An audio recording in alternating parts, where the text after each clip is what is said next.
students, so we are going to see about the topic diabetes mellitus. I want you students to discuss about the topics. Some of them please stand up and define about empathy. diabetes mellitusனா நமக்கு shoulder pain இருக்கும், நம்மளுக்கு வந்து hyper tension urination அடிக்கடி போயிட்டே இருக்கும்.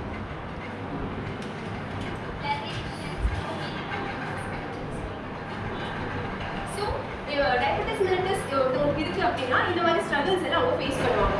இந்த மாதிரி struggles வச்சு how can we define it as a diabetes mellitus?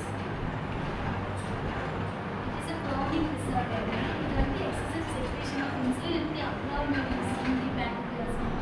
இது வந்துட்டு carbohydrates, fats, product resulting from insulin வந்து diabetes mellitus.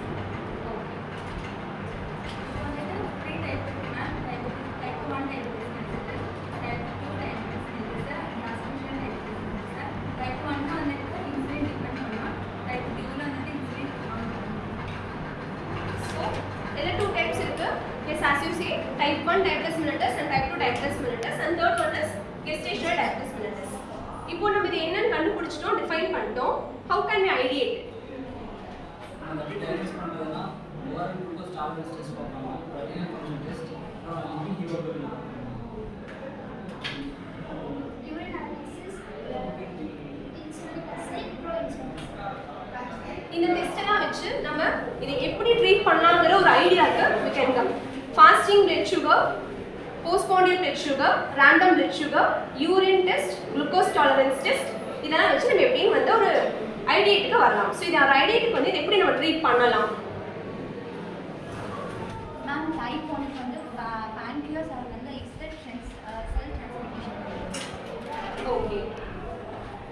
Type 2 can be corrected by diet and lifestyle.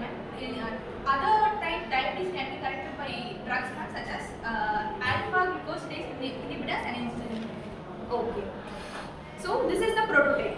How we are treating a patient and how we are getting the result from an idea. இதுதான் வந்து நம்ம prototype பார்க்கறோம். So almost we have get a conclusion. இப்போ நம்ம ஒரு patient எடுத்து empathy பண்ணியாச்சு, define பண்ணியாச்சு, idea and prototype வரைக்கும் வந்தாச்சு. The last stage which is very important is evolve. Patient எந்த அளவுக்கு அதுல இருந்து சேஞ்ச் ஆகி வந்திருக்காங்க, which will be a positive or negative. It can be in the two way. So what will be the evolve? Damage to blood vessels, cardiovascular disease, peripheral vascular disease. That are all Complications. yes. இதெல்லாம் வந்து patients face பண்ணக்கூடிய complications after they go through the diabetes mellitus. Right?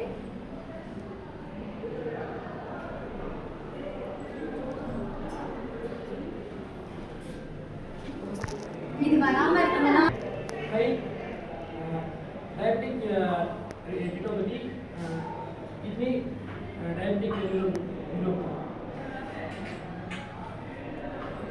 So இதெல்லாம் வந்து patient evolve பண்ற negative அதாவது contraindications or complications. இப்போ பேஷண்ட்க்கு வேற என்னென்னலாம் நடக்கும் அப்படின்னா they will come over the insulin secretion. அது நார்மலைஸ் ஆகும். அது நம்ம பேஷண்ட் நார்மலைஸ் ஆகி இப்படி எடுத்துக்கணும், எப்படி ஃபுட் கண்ட்ரோல் வரணும், இந்த ஃபர்தரா வர காம்ப்ளிகேஷன்ஸ் இருந்தா அவங்க எப்படி மூவ் ஆகும்ங்கறத முடிச்சதுக்கு அப்புறம் தான் நம்ம பேஷண்ட்டை நம்ம அவங்கள விடணும். நெக்ஸ்ட் இது எல்லாமே நம்ம பார்த்தோம். இது எப்படி ஒர்க் ஆகுது? டயபெட்டிஸ் mellitusங்கிறது இன்சுலினோட செக்ரீஷன் லோவா இருக்கு, ஹையா. இது எப்படி இந்த ப்ராசஸ் ஆகி அது பிளட்ல வருது? எப்படி அப்படின்னா ஃபர்ஸ்ட் நம்ம pancreasல islet of Langerhans அப்படிங்கிற இடத்துல இன்சுலின் will secrete. அந்த செக்ரீட் ஆகிற இன்சுலின் ஃபர்தரா என்ன ஆகணும்? குளுக்கோஸ் எனர்ஜியா கன்வெர்ட் ஆகி நமக்கு ஆயிட்டு திரும்ப எக்ஸ்ட்ரா இருக்கிற குளுக்கோஸ் எல்லாம் வந்து ஃபேட்டாவும் நமக்கு பாடியில ஸ்டோர் ஆகும். ஓகேவா? இந்த டைம்ல டூ டைப்ஸ் ஆஃப் இது ஒன்னு இன்சுலின் செக்ரீட்டே ஆகாதது which is known as type 1. pancreas malfunction, அது கரெக்டா செக்ரீட்டே பண்ணாது. type 2 ல இன்சுலின் செக்ரீட் ஆகும் but cells will act as a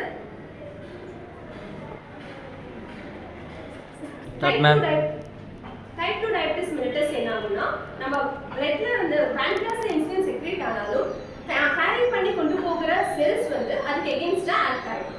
so இது type 2 diabetes mellitus ன்னு சொல்றோம். தேர்ட் டைப்ல டியூரிங் gestation டைம் மட்டும் ஒரு பேஷண்ட் ஆஃப்டர் பிரெக்னன்சி அதுக்கப்புறம் டில் பிரெக்னன்சி ஆர் பியாண்ட் பிரெக்னன்சி அது கண்டினியூ ஆகும்போது அதை வந்து gestational diabetes mellitus அப்படின்னு சொல்றோம்.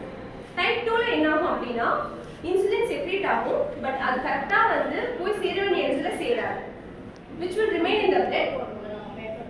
And இது அதனால வந்து நமக்கு குளுக்கோஸ் வந்து இது ஹையா நமக்கு blood டெஸ்ட்ல காட்டும். ஓகே, இப்போ நம்ம இதுல இருந்து பார்த்தது எப்படி டெஸ்ட் பண்ணுவோம், எப்படி பண்ணுவோம்ங்கறத எல்லாமே நம்ம பண்ணிடலாம். ஓகேவா? Any doubts? No, ma'am. Thank you. Thank you, ma'am.